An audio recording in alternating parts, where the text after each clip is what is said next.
ต้องกราบขอบพระคุณในเมตตาบารมีของท่านผู้อำนวยการทุกสถานีเจ้าหน้าที่ช่างเทคนิคผู้ควบคุมการกระจายเสียงทุกท่านทุกสถานีตัวเองและขอบคุณเจ้าของ Facebook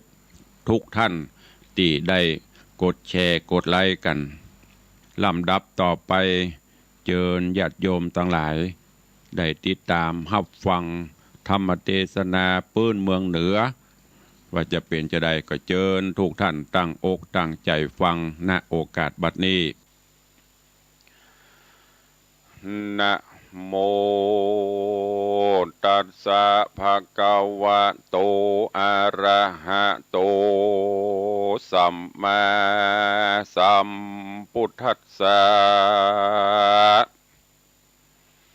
พุทธันจะธัมมัญจะสังฆัญจะรัตนัตะยังอะหังวันตามิสัมปัตตาคัมมันตุเมสาทะโวโดกราสัพปุริสะตังลาย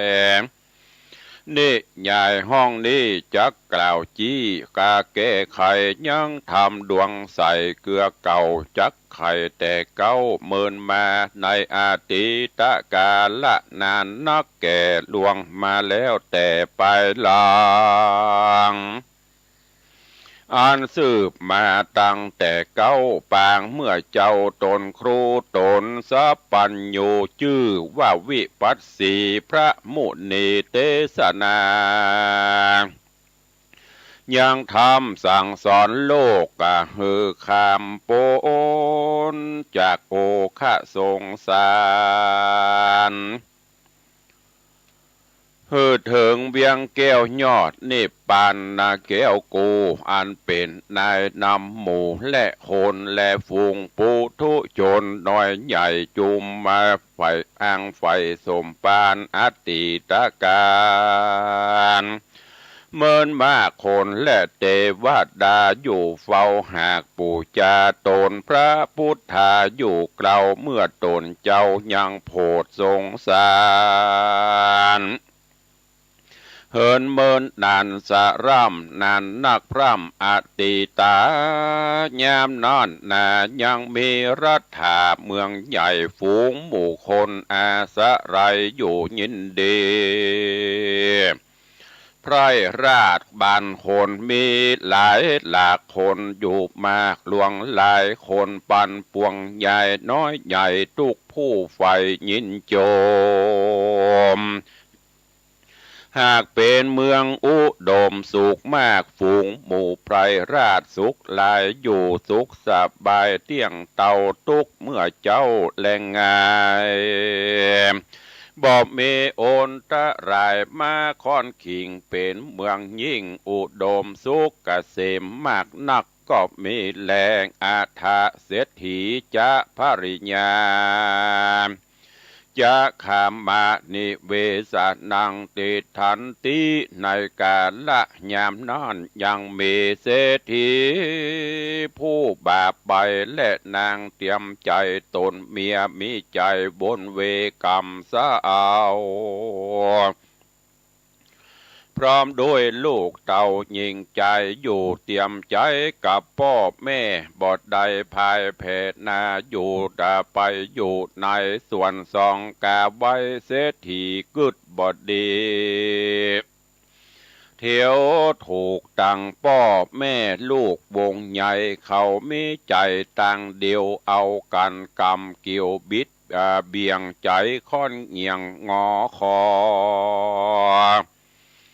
นายจิตใจขอบอดถูกตังพ่อแม่และลูกควรในหากมีใจเหมือนกันจุผูยามนั้นย่าเศรษฐีใจบาปใบมันเดือดไม่ปาลายะมาฟังธรรมพระพุทธเจ้าที่แต่ใจบาปเศร้านักหนาส่วนป้อเศรษฐีเก่าใจโคตรเขาฟังใจโคตรเขาฟังธรรม จริงหูอันหลายอย่างหลายอันหลายอย่างหูจักบ่วงในธรรมย้ำกลางคืนดำเดิกมากเสียทีหากดานอนก็มีแลรัตติญาในกลางคืนนั้นและรุงสายฟ้าปุ้งเรืองรายญาถึงยามขวายส่องแจงญาเสียทีก็แต่งไปหามันกำเอาถงป่าห้อยบาเตียวแอวล่ากลางนาเสาะงมปูป่าสะใสมันบ่ละอายต่อบาปมันบ่กลัวกรรมฮึกหยาบปลาตัวก็จะราแก่เท่าแอวงมว่าเสาะซอกตามสะลอกเงื่อมหูเอามือจกดูผับไข่แปลงตาใส่งมหอยน้อยใหญ่ได้เล็งพอไข่ไปมาเท่าหนังจะใจบาปเท่ากากาบงาบอเวจีเท่าหัวยีศอกกอกแอวเสาะศอกเก็บเอาหอยอยู่ไก่จ้อยวอยสอดไส้กันเก็บได้เต็มโถงเท่าหลังโกง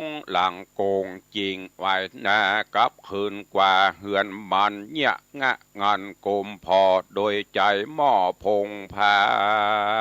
งรีบเอามาขังใส่หม้อแล้วเอาฝามาปิดก่อขังดีกัวหอยหนีกว่าจ้อยเอาพระตีต่อยก้นหอยตวงไว้เป็นกองเนื้อฝากเนี่ยละลูกละลากเหลือลายหอยมิดลายเป็นหมู่อันกกกองอยู่บนฟากห้องออกปากว่าเฮวายว่าตายเป็นหมู่เจ็บแสบไม่บู้ตั้งตัวเป็นตุกโขยิ่งลำอันญาเสียถีมาคำเขือกกกก้นตุกยิ่งล้นดาตายญาผีภายสั่งมาใจบาปมาเตกขนาบเข็นข้าคือความนาสู่มอลานาฝูงหอยนาอยู่ในน้ำตุกมากซ้ำทมทองน้ำตาดนองสะใสจริงกล่าวให้วอนวานว่าโอ้ยนอแม่เศรษฐีเป็นเจ้าตูข้านี้เล่าอยู่ยังในน้ำในนาบ่ปองได้มาผิดกับไผจักเตียวไปต่างใดก็ยินยากเต้าเอาหน้าผากทะเล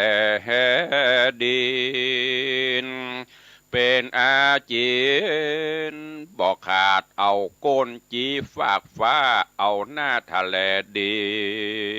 น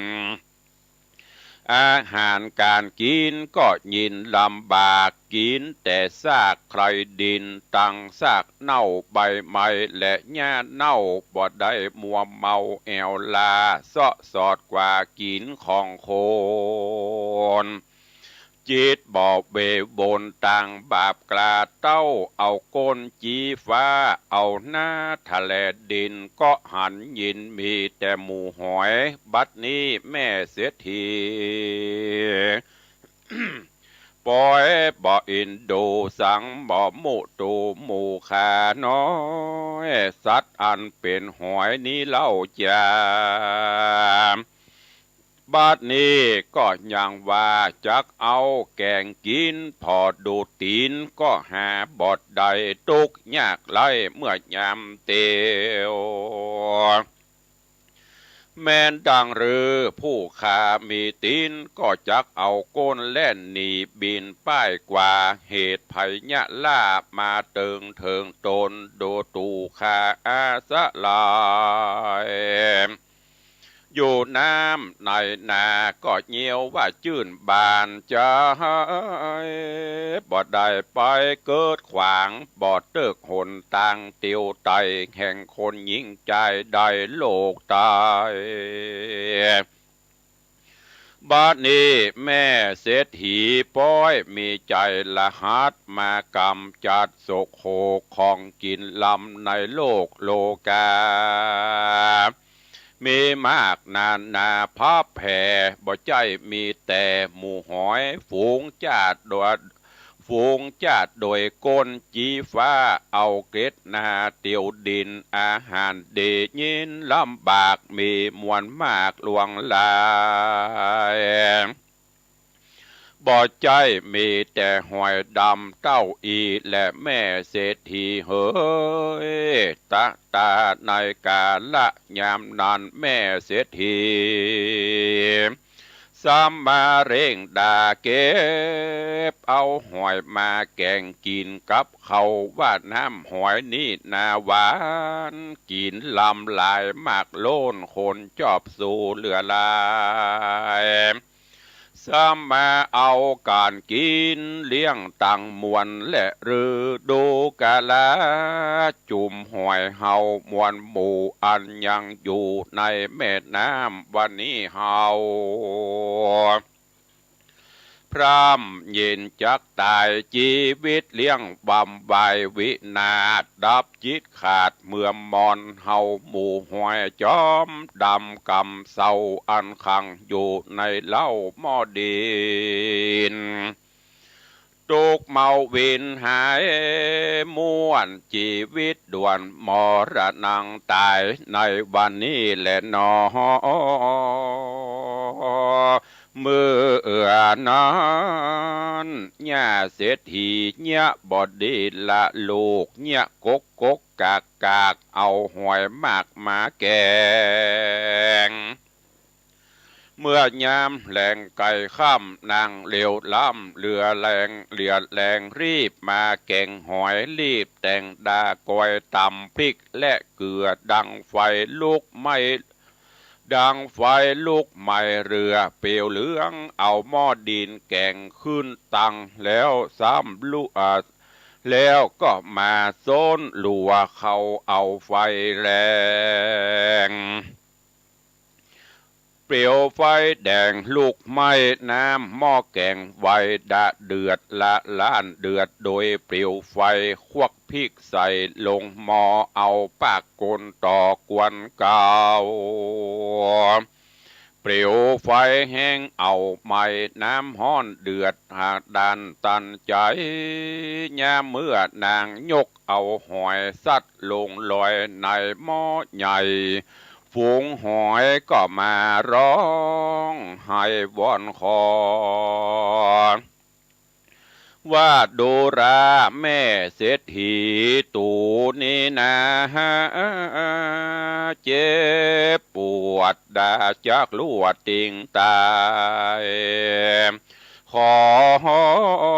แม่นายเป็นเจ้าจูงไว้ชีวิตลูก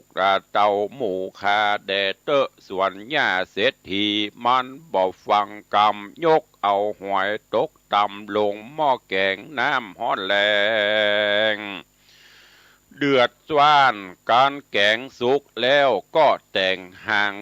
ยกมาตำแล้วเรียกร้องผัวคำมาสู่ห้องเอาหมูลูกเต่ากูยิงใจมานั่งยายแวดล้อมตั้งพ่อแม่ลูกอยู่พร้อมกันกินหมูเขาหากมายินกินลำหวานใจมากกล่าวอวดอ้างออกปากจาการว่าหอยนี้ลำแต่เล่าวันผูกเจ้าคาบงายจูงเยี่ยงคงควายจูงเนี่ยคงควายแกงกินแถมเตอะเนอแม่เฮยว่าอ่านยามเมื่อเศรษฐีและลูกเต่ากินข้าวอิ่มแล้วก็มาจะเจียวอวดอู้จากกันเสียงม่วนนันตัวห้องเป็นกำปากแต่งต้องเดียวกัน อุจานั้นหลายนันทวนทีแต่งอุบายดีหลายสำถึงยามค่ำกลางคืนนางแม่เศรษฐีก็เนี่ยแปลงตัวดีอ่อนนบมาคบยำอ่อนน้อมใจจื่นน้อมศรัทธาไว้พระพุทธาเป็นเจ้าแล้วจริงเขารับนอนเถิงยามอ่อนจอนแจ้งมาผูกเจ้าก็ลุกมาแต่งเขาและแกงหอยแถมแปลงเป็นอาหารแอมกินขาบข้าวขาบง่ายลูกยิงใจและพ่อแม่อยู่เจยโจมแต่ยินบานก็มีเมื่อนั้นแหละนา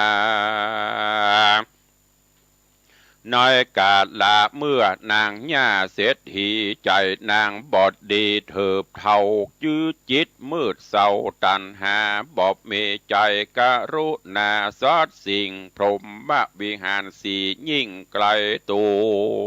วใจเมามัวต่างบาปจิมีจิตขนาบโกทะแก่นกลาศีล5 ศีล 8บอบมาแฝดติดแฝงบอดย้ำแยงหยอบเยายังผู้เท่าแก่ตายายจื้อว่าใดเป็นนายเศรษฐีเข้าของมีหลายโกรธใจนั้นกดเบียวเบียงจิตความเงียงใจปาลามันอยู่เมืองสุวรรณาใหญ่กว้างมีคนอยู่สั่งหลวงลายก็มีแหลดนาตะตาในกาละยามนอนยังมีใจผู้ยากไร้อนาถาอยู่ครับมาเขตห้องปัดเตต้องบ้านนอกอยู่ไกลขอกหิมเวียงตุกขะโตใจตุกไรเข็นใจพูดนันอยู่ตุกขเวทนาบอกขาดเอวลอยลาดหาไม้หลัวมาขายเลี้ยงชีวิตตัวบอกขาดเป็นอาหารเขาคาบแหล่งงายตุกคำเจ้าแอวคงควายซาะกินเป็นดูกขินแอวเตียวจอนเป็นนิรันดรใจใจถึงยามแจ้งควายมาแล้วก็กลาดแล้วเข้าสู่ป่าแอวสอดลาหาลัวเป็นอันตุกโขลำบากเต่าว่าใจนั้นบ่พรากจากศีลธรรมปัญจสีลังศีล5 เสนเจ้าบ่หลีกเว้นอยู่หักษายังมีในกาละวันหนึ่งเจ้าแก่นไทยใจผ่านเข้าสู่ดงดานห้วยใหญ่ก็ไปพบใส่งูเห่าความโศกเศร้าปาลาก็มาโจรใส่งูเห่าตัวใหญ่หิงสาก็โตสาโคดคิวมาโศกกาบติวตนใจเจ็บปวดลายดิ้นสั่นกลางดงตันปากว่าอ่างบ่มีคนใดมาปะหันใส่เจ้าปิดให้งูเห่ามีหลายตุกตะใจหนุ่มเนาจริงลวดเข้าสู่มอละนาดับขันธามวยหมอดดับจิตถอดเป็นผีเป็นกะเป็นแต่กรรมเวนมีไปหลังได้คืนปังมาครอบมาซะย่องตอบเฮือตายในกลางดงไพรป่ากว้างกลางเถื่อนจ้างดงดอนโดยจิตอาวรณ์แห่งเจ้าจริงเอาวิญญาณเข้าปฏิโซนกำเนิดมาบังเกิดในต้องญาเศรษฐีได้45 วันดีมาควายหญ้าเศรษฐีก็ต้องใหญ่ป่ามานต้องกุมารนอน้อย นางจิงก้อยโยกป่าตาตีนแอวสะแหวงหากินเตียวตองไปรอดแผ่วห้องกลางนาเสาะสะแหวงหาหอยแถมเล่ายามเมื่อนางเท่าเก็บหอยได้ยินเสียงวอยวอยในต้องเป็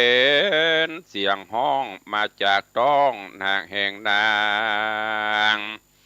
เสียงนั้นครางแหบให้ฟังแต่ใส่กับหูก็ดูมาจากต้องนางกิ่งซ้ำเงียงหูดักฟังดูทวนทีก็ได้ยินเสียงดังมาแต่ในปุ่มนางก็มีแลในเมื่อนางเศรษฐีได้ยินเสียงให้แห่งเด็กน้อยในตองประมาณนางก็ยินสั่งกาใจบ่ใจน้อยนางจิงก้อยไหวนาคืนมาสู่กาวาเฮือนแห่งห้องส่วนเสียงลูกให้ในต้องก็ลวดดักเสียนางย่าเศรษฐีกันว่ามารอดแผ่วเฮือนมันก็จะเสียงมันกล่าวตานและแก่เจ้าบ้านคนเฮือนว่าแจเจือนไปในเสียจ้าบ่อยู่นางจิงรีบไปเอาไปเอาหม้อตองปากบินปองปากบินปองเอามาขังยังหอยนาฟุ้งใหญ่อันนางเก็บได้นำมายาเมื่อตาวันเดือดใหม่ฮ้อนแต่ใส่นักหนายามนอนหมู่หวยก็มาห้องลำหาไอออกปากไว้เป็นกรรมคนว่าหมู่เฮามาจนตาอยู่ข้างแกหม้อใหญ่วันนี้พร่ำใดจักตายนอนกลิ้งหงายเสียงขาดย้อนแย่ผีพรายบาปเมืองเพง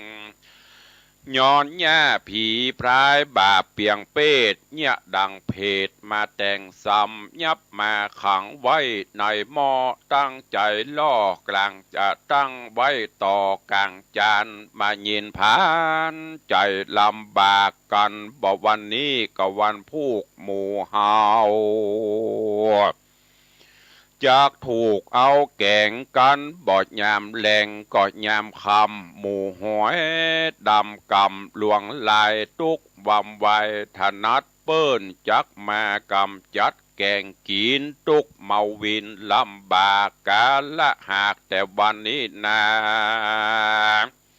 เฮาจากตายหนีฮาดปัดพรากเอาตัวจากหนีกันโฮโฮวัตะโอยนอจุงเอากันอยู่ก่อนเตอะเนอป้อปิตามันดาป้อแม่จุงเอากันดักลี่อยู่แต่ในดินอย่าฮื้อคนยับเอาไปกินแกงแค่แกงอ่อมดังตูข้าเนย่อมติงตายโหโอยหนอหมู่ข้านี้ก็จักได้ปัดพรากตายเสียจากลูกเต่าวงใหญ่จักได้ตายปัดพรากเสียยังฝูงหอยตาตัวมอยดำกำเศร้าละเสียจากเงาผัวแป้งเปิ้นจักมาแกงกินลามซาอ่อมตุกไม่หม่อมในวันนี้ตูจักได้ปัดพรากเสียจากที่อยู่กลางนาจักได้ตายจากพระดิญาเมียมิ่งตูข้านี้ดูเคราะห์ลายยิ่งมาโจรโอ้ยนอได้เกิดมาเป็นหอยดำมวนกำเศร้าเปิ้นก็มามัวเมาประมาทเงียบออกจากพรากบวกน้ำอันเกย สอนซ้ำแอวไปมาได้มาพรากปิตาพ่อแม่มารดาตูคาเป็นสัตว์บ่มีตีนเอากันอยู่ในดินใต้น้ำตุกยิ่งล้ำบ่เหมือนพายได้ดวงใสแผ่นผ้าตุกนักกว่าก็คือหอยบ่มีตีนมือและปีกอาจักเตียวกว่าไปมาก็เอาแต่หน้าทะเลดินก็หากไปไกลก็หากไปไกลยินลำบากตุกรายราดกว่าเปิ้นตั้งมวลในสากลโลกไตทุกยากไรอนาถาสัพเพสัตตาดูราฝูงจุมหมู่เดียวอันกลมเกี่ยวอยู่ในน้ำข้าขอสั่งอำลาตั้งปูป่าตั้งแมงดาและกุ้งนิ่วเหนียวกุ้งนิ่วว่าผงอันเคยเป็นสิวและสหายตั้งกบขาดลายและเขียดน้อยจุงเอากันก้อยดักอยู่ลักแม่พูดคู่อยู่ในหูอยากฮือคนมาจกจูยับเอาไปเตอะเนอดูราสหายทั้งหลายเฮยวันนี้น่าเลยหอนหายตุกแสบไม่เหลือลายเหตุภัยยะอันลายมาตกใส่ฝูงราหอยนี่นาพร้อมถนัดบ่ได้ไปลักของไผ่บ่ได้ผิดกับผู้ใดคนอื่นเต่าอยู่ระรื่นในน้องเอาตัวปองในดินอาหารกินเลี้ยงใส่ก็กินแต่ใบไม้อันเน่าและมูลใครเก่าแก้มดินชีวิตอินทรีย์เลี้ยงยากบ่มีพูดใดมาอุปถากเลี้ยงลุ่มลาเอาการเอวหาเสาะสอดตามที่ใดมีมาบอดใดข้ามขาเบียนโตดฝูงหอยโสดอยู่ตามธรรมหากินยามแลงจุมือบ่ใจว่าโคนหามาแลกซื้อเอามายื่นหือปันกินได้กันว่าหันหอยลายตัวมนก็ปล่อยว่าใครฆ่าแกงจังฝูงโป่งปันปิดน้องตังเปื้อนป้องสะหายคำตังลำนำเปื้อนปองหาพรากจากพี่น้องเอา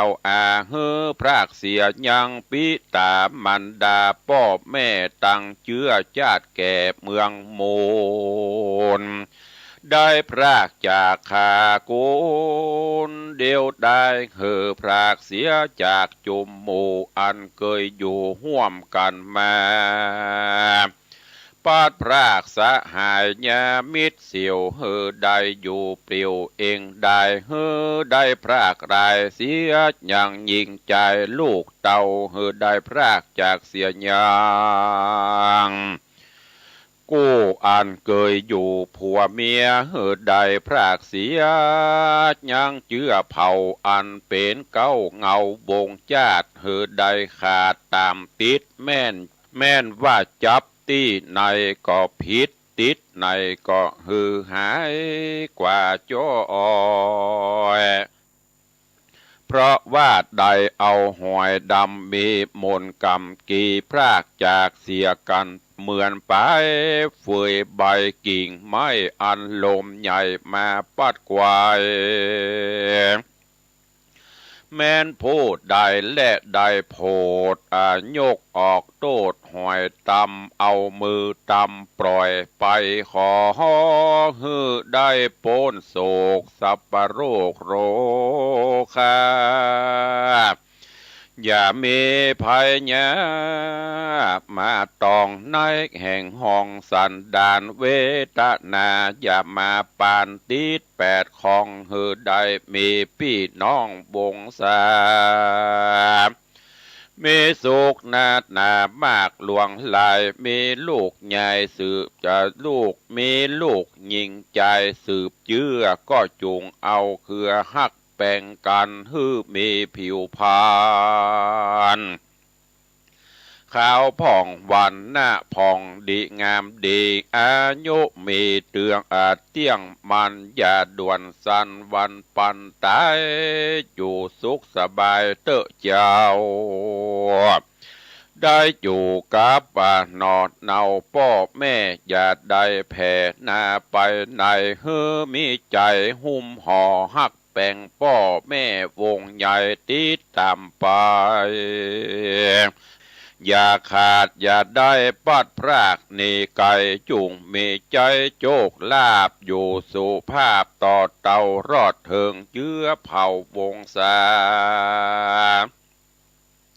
หากเต้าเขื่อสายเหือใดอยู่สุขสบายตุกเมื่อปุกกะละพูดใดได้โพดเอาเชื้อโสดหอยดำกำกี้เฮือไปสู่จะเฮือไปอยู่ดีชื่นบานใจเฮือเงินคำไหลมาต่อหน้าฮือสมดังกำขาฮือปอนในเมื่อหอยวิ่งบอนฮะร่ำให้อยู่จะใหญ่ในหม้อที่กลางห่อเฮือนจานเสียงบานดานตัวห้องพับแผ่นต้องเฮือนเสียทีเสียงดังมีเฮือนจานหอยห้องให้ครางโดยเสียงอันดังส่วนยาเศรษฐีได้ฟังยินหลากจินออกปากเจียนจาซึ่งสายตาลูกตาเอาว่าหอยกำเศร้าหลวงลายเอาการร่ำไรหุยให้อยู่ในหม้ออันกูแม่หากขังจักเป็นสั่งมึงจุงไปพอลูกนางยิงมิใจหม้อฟังกำจริงไปดูหอยดำกำเศร้าแล้วจะบอกเราตามกำดีว่าข้าบ่มีกรรมจุไล่ว่าหอยหมูนี่จ้างให้เหมือนคนดังรือและมาเวโวนจะปากคานี้หากอิหาคายินหลากอัศจรรย์ยามนอนนางลูกมันเกาะไข่หัวเป็นเสียงโนข้าขากแล้วก็พรากจากหันขึ้นมาตากาเลในกาละยามนอนยังมีนกจอกเหือนตัวหนึ่งอันจับอยู่ที่ตีนก่อนได้ยินเสียงวิงวอนหอยหาย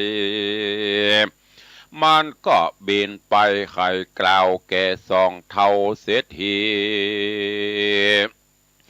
แม่ลูกว่าใจแต่ถูกเป็นเสียงสัตตะสำเนียงแหบให้วอนจะใจง่อยเป็นเสียงหอยล่ำห้าไอวันและได้สามคราวันนี้ซ้ำมาให้เรื่องนั้นให้ถึงวันด่าฟ้องมากล่าวห้องโจมด่านางตั้งสองแม่ลูกอย่าสั่งกาใจเตอะในขณะยามนอนนัดนกจอกหน่อยก็จับมานกจอกหน่อยอันจับอยู่ห้อยใจขาจริงจะอุปมากรรมเก่าประวัติเล่าจาดไปหลังเฮือหญ้าเศรษฐีฟังทวนถูกคือนางสองแม่ลูกจงฟังทลาบุพเพจาตาหังละจาตาในกาละเมื่อก่อนมีบ่พรไกกาข้าได้เกิดมาเป็นพญาสวยลาดนั่งภาศาสกินเมืองเตจะเรื่องภาพซ้ำเข้าน้ำมากลำเลือหลายหลากได้ภาพซ้ำสุกไป เมื่อนานยังมีในวันหนึ่งข้าก็ได้ปากจะไขจำฮือนางสาวไปเก็บเอาหอยมาแกงอ่อมมีตังหอยมอมและหอยอยากตองเก็บใส่ซองใส่ซาใหญ่ปลากีบข้างคืนมาสู่กาวาเฮือนไผ่มันรีบดายานฟ้าวฟังเป็นอันกั้งแกนเล่นแกงหอยเสียงวอยวอยปากต้านจากกันสุกแล้วดาการสุกแล้วดาหากดาโป่งลงโคนปันปวงสะสู่แกงหอยแต่งหางเข้ามากินไผก็ยินดีมวนมากเลี้ยงกันหากเสียงนานเต็มโฮงการเสียงมีดังตุกตี้ในหอทวนทวนมนปอโมดมอดปัดเมียงปัดเมียนขอดกินเสียงครางเล่นกันม่วนต่อเตาเสียงทวนตั้งวานการพะญาจุติตายกลากาดดับยีดขาดตายไปก็ได้มาเกิดในกำเนิดเป็นนกจอกเฮือนตัวน้อยมาจับอยู่ห้อยใจขาการมรณาตายไปก็ซ้ำจักใดไปตกนรกสะบวยมกมอดไม่ตลาบใดเมื่อนานเสียงจีร่างการนานมากใดห้าปันจากบอกไกกาก็กะเหตุใดเอาหอยมาแกงอ่อมบิบากยอมเต็มตัวก็ปูนดีกว่าแต่ใส่วิบากมาไล่ตุยตันอยู่นี่แหละว่าอ่อนยามนั้นย่าเศรษฐีผู้เฒ่าจริงจะซึ่งลูกเต่ายิงเดียวว่าดูราสมชะเหลียวเฮยหน่อยนาเจ้าจุงไปบอกแก่ปอพิตาใครขี้ญาบอกกล่าวแก่ตนป้อเจ้ารีบเรียวเตอะทัดนั้นนางลูกยิงเดียวใจหม้อก็รีบเมื่อบอกต่อป้อพิตาว่าดูราป้อเป็นเจ้าดังคาลูกเต่าได้ยินมายังมีสกุลนานกจอกมันมากล่าวบอกข่าวสารว่าจุมหอยในนาอันขังอยู่หมอได้ให้ห้องต่อเป็นกำฝูงหอยดำดังบีนันเนืองมีห้องสลำหายเสียงเดือดไหมในเหือนเสียงกล่าวห้องเหมือนดังเสียงคนดังเววนกุ้มกว่าถึงรอดฟ้าไปบนรอดเรโลนตัวเตาวาติงสาตะลาบยามมาและตูสิดาถึงนิมมานาราตีลอดห้องบนรอดห้องปรนิมมิตาวาสาวาสวัสวัสัสดีจุจอดต่อเตารอดจักรวาลเสียงบ้านดานก้องเกิดเสียงห้องเดือดจมซ้ำพับรอดคำไปไกลแผ่วรอดใดเวจีปุ้นก็มีแลเมื่อปู่เศรษฐีได้ยินกรรมดีทวนถูกอันนางลูกเต่ามาจาส่วนปิตาพ่อแม่จริงกล่าวต่อลูกยิงเดียวว่าดูราชมชะเลวเฮ้ยหนุ่มน้อยกูพ่อก็บ่เชื่อถอยกำจาดังกำลูกมาบอกกล่าวร้อยว่าเป็นข่าวเครือใหญ่แม่นเป็นกำไผ่กูบอกว่าอันนี้หากเป็นกำจา แห่งสากุนานกจอกเหือนมาว่ากูนี่นาบ่เชื่อแล้วถ้าเท่าอาคือปู่เศรษฐีแย้มอย่าย้ายแย้มใครหัวตีเป็นนว่าจีออกปากเฮอเฮอเฮอเฮอโดยเสียงอันดังมากนักแลกาตากาเลในการละยามนอนยังมีสุนักขามาหน่อยตัวหนึ่งมีแต่ก่อนเมินมามันก็อยู่กับเศรษฐีบ่อพรากยิงมาตานปากกำจาวาตาตะดูราปิตาเหยป้อเศรษฐีเป็นเจ้าข้านี้ป้อยได้ยินมาว่าฝูงสัตตาหอย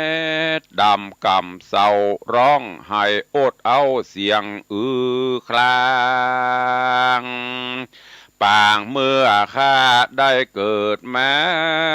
เป็นนกยังกอดได้สับกาบเอาหอยมากินเป็นอาจีนบอกขาดกันข้าตายจากชาติอันเป็นนกยังกอดได้เอาจิตวาง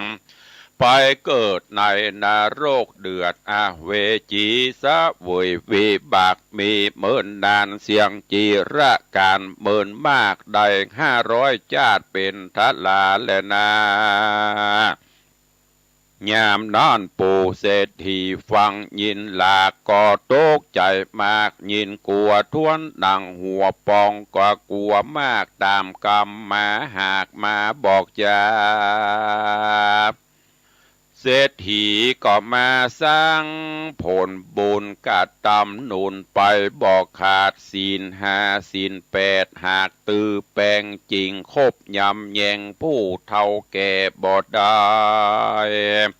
หลีกเว้นแว่ไปในจิตเลื่อมใสติดต่อตามบาทคอในธรรมไว้นบคบยำข้ามเจ้าลวดเอาหอยดำกำซะเอา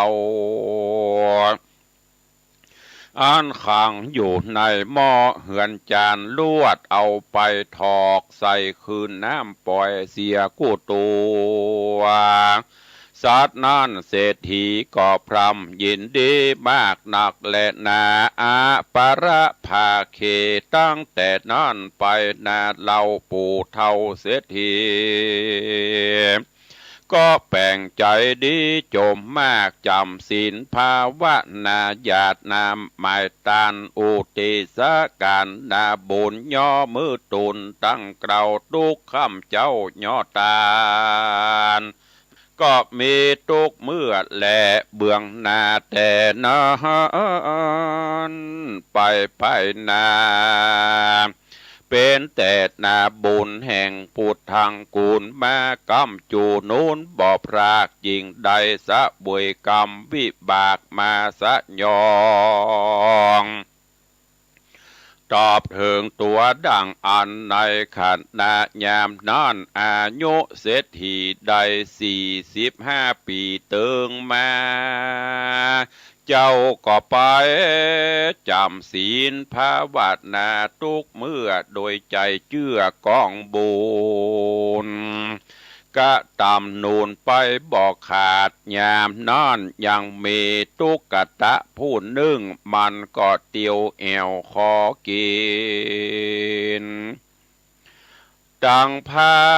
ขอกินเขาตังผ้านุ่งห่อขัวใบผ้าหญ้าก็ตานไปจุเยื่องตังผ้านุ่งเครื่องหลายอันตังเข้าน้ำปัจจัย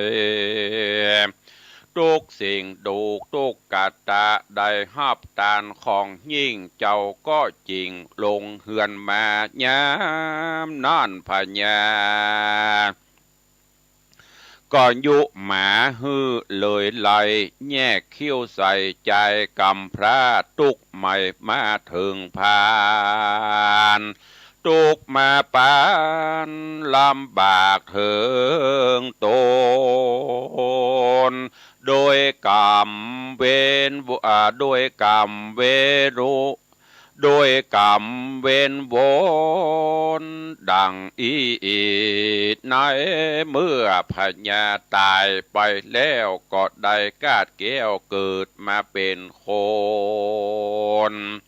กรรมนั่นมาบันโดลซะย่องตอบได้คืนครอบถึงตัวจริงเกิดมาเป็นคนต่ำยอบเพราะกลัวกรรมมาวิบากมาตอบเลยตานจริงได้ผ่านมาเกิดในกำเนิดตุกตะกำพระบ่มีเสื้อผ้าและของกินยินมาเป็นตุกนักแก่หือพ่อแม่ตายละจากใจจริงตุกยากเหลือหลายเข้าของหลายอันใดบ่มีสักสิ่งตุกลำยิงเหลือใจเต้ามีสินใส่บ่พรากบ่ฮือได้ขาดเสียตนบ่แผ่ผวนเบี่ยงใจบ่โยกย้ายไกลกายามเมื่อเข้าดงนาห้วยใหญ่ก็ไปปะใส่งูเห่าสกตายแล้วนำจิตกายมาเกิดในกำเนิดเศรษฐีเกิดมาในชาตินี้บุญมากรรมส่งอยู่ย่ำหลวงส่งอยู่ย่ำหลวงหลายจริงสุขสบายต่อเต่านางเป็นเจ้าแก่เงินคำก็โดยบุญกรรมอันได้รักษาศีลเป็นอาจินบอกขาดจริงมีสัมปติมากสมไฟอ้างอยู่เมืองสุวรรณใหญ่กว่าอ่าง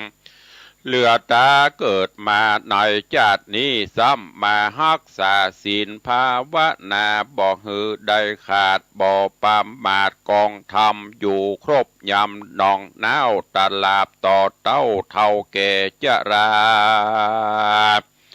อยู่สั่งสอนบูตาลูกเต่าตังหมู่เล่าปัจจานราชอยู่รักขราชปิตามันดาตั้งวัดว่าตั้งเอาอาปีน้องจูมเพื่อนป้องมิตรสหายบอกข้าสัตว์ฮือตายดับจาดฮือเขาได้ลำบากดีหลีอนิจจังทุกขังอนัตตานี้มันบ่มีเตียงมาอ่านนะหูความอย่างอันไปมาอาอยู่เอาอัฏฐาลีลามันเตียงบ่บิดเบียงเสียผลฮือเป็นกุศลส่วนบุญไปนาแม่นมีกรรมบาปกลับมาหากหายไปกรรมอันใดเอาหอยดำไปแกงอ่อมก็เตียนย่อมผิดธรรมยามนั่นคนตั้งหลายม้วนหมู่เขาก็มาตั้งอยู่ฟังธรรมเอากันครบแยงยำอ่อนน้อมโดยใจชื่นพร้อมศรัทธาจริงจวนกันเมตตาภาวนาทุกเวลาข้ามเจ้าตามแบบเบาแห่งโพธิสัตว์เจ้าหากสั่งสอนมาและนาการว่าสั่งสอนคนต่างหลายแล้วก็คือเขาของเป็นตานแก่คนและสัตว์มีใจบานบริสุทธิ์ดังน้ำใสสะอาดก็มีแลผู้กะละผู้ฮือหมากเมียงปูยาเป็นตานมีจะลดกินปรากหอมฮือผ้าเหลืองเป็นตาลมีผิวเนื้อบริสุทธิ์ขาวนักฮือตาลเงินคำจ้อตุงและชัดเพดานกลางมุงบนหัวพระเจ้าดังอัญจาก็จักได้เป็นพญาอินตาใด660จาติแล้วก็ได้เป็นพญาจักรวรรดิราชราชา มหากษัตราตนใหญ่จักได้ภาพไข่ประเทศราชบ้านน้อยเมืองใหญ่ต่างมวลนั้นสงไข่หนึ่งจะแลอันว่าฮือเกิบสุบตีนเป็นตาลย่อมมียวญาณจางมามากนักฮือตาลนาวิทย์และบอดน้ำเป็นตาลเตียนย่อมเกิดเป็นขุมเงินขุมคำได้84,000 ขุมฮือดาตาฮือเข็มเป็นตาลจากมีปัญญากล้าคมยิ่งนักฮือมีดขูดมีดโกนและพระควานเสียมและขอบกเป็นตาลเตียนย่อมระงับดับเสียอย่างบาปอันใดโตดต่างลายจักก็จักล่ำงับกับหายไปเสียงฮือเข้าก้าคิงเป็นตาลแม้ในปัจจุบันนี้และจาติหน้าก็จักมีอายุมันยืนยาวมากนักแลฮือผ้าจีวละจีวรกำปนเป็นตาลเตียนย่อมนำสัตว์ออกจากนรกฮือโปนวิบากกรรมเว้นตังมวลฮือตานปิมปาสารูปจะเอาก็จากได้เป็นอรหันตาโตนึ่งไปนาจะและฮือตาลน้ำพึ่งน้ำอ้อยก็จักมีหัวใจบริสุทธิ์มีเสียงก็ม่วนจาหวานและฮือน้ำสุยนาและน้ำบริโภคเป็นตาลจักมีฮือโตนอันข่าวดังเทวดานั่นแหละฮือตานยาหายพญาตโลกาจักได้อยู่สุขสวัสดีตุกเมื่อจักมีอายุมันยืนยาวมากนักปุกละผู้ใดได้ห่วมสร้างและแปลงยังกุฏิวิหารและปลูกต้นไม้สลีมหาโพธิ์เป็นตาลได้เอาลูกเอาหลานแห่งต้านและลูกแห่งตนมาบวชเป็นภิกขุสามเณรก็ดีก็มีอานิสงส์มากหนักแม่นจักพาธนาเป็นพ่อพระเจ้าแม่พระเจ้าก็จักสมฤทธิจุเยื่องจุปาการได้ก่อเจติญะโดยตีนมือตนก็ดีได้จ้างต้านผู้อื่นแปลงก็ดีด้านต่างหลายฝูงนี้จักใดเมื่อเกิดจันฟ้าเลิศเมืองพรหมและนาได้ที่ทำตำสร้างแปลงศาสนาวัดวาอารามฮือได้เจริญการกุ้งรุ่งเรืองนั้นเล่าก็จักมีเข้าของสัมปติอยู่ดีมีสุขนั่นแหละนะประการหนึ่งได้ภาวนาบทว่าพุทโธธัมโมสังโฆอันนี้ยิ่งกว่าได้สร้างอย่างเสนาสนะบุญใหญ่อันใดมาโดยกาญวจีมโนตวานันพระพุทธเจ้ายกศรัทธาลูกนั้นออกมาว่าเหตุว่าเป็นขุมคำอันพระเสริฐมากนักนาหาปุกละผู้จักมาลูกกุบจริงเอาก็บ่ได้แลญะเมื่อเศรษฐีมหาสัจจะเอายกเอาของตานมาเพียบเตรียมจาแก่คนตั้งหลายแล้วก็ฮืออยู่ตานรักษาศีลเมตตาภาวนาบอกขาดกับตนสักวันกันจุติตายจากพรากเมืองคนก็ได้เอาตนเมื่อเกิดในจันฟ้าเลิศเมืองสะวันก็มีวันนั้นแหละนะดูกะราคนยิงใจตั้งหลายน้อยใหญ่หนุ่มเทาอย่ามีใจโศกเศร้าปลา ในตัณหากิเลสหือมีจิตเจตนาจวนกันจำศีลภาวนาไปทุกคำเจ้ากอดจากเตียงจักใดสู่เวียงเกี่ยวยอดมหาเนรปานเป็นตีแล้วเสียงแต่ดีหลีก็มีโดยปาการดังกล่าวมานี้แหละนะกับญาติโยมท่านสาธุชนทั้งหลายวันนี้ขอความสุขสวัสดีจงบังเกิดมีกับญาติโยมศรัทธาทุกท่านอยู่เย็นเป็นสุขจุ่มเนื้อเย็นใจขอให้มีสุขภาพพลานามัยสมบูรณ์แข็งแรงเหมือนกันจุตนจุองค์จุผู้จุคนจัตตาโลธรรมาวัฏันติอายุวันโน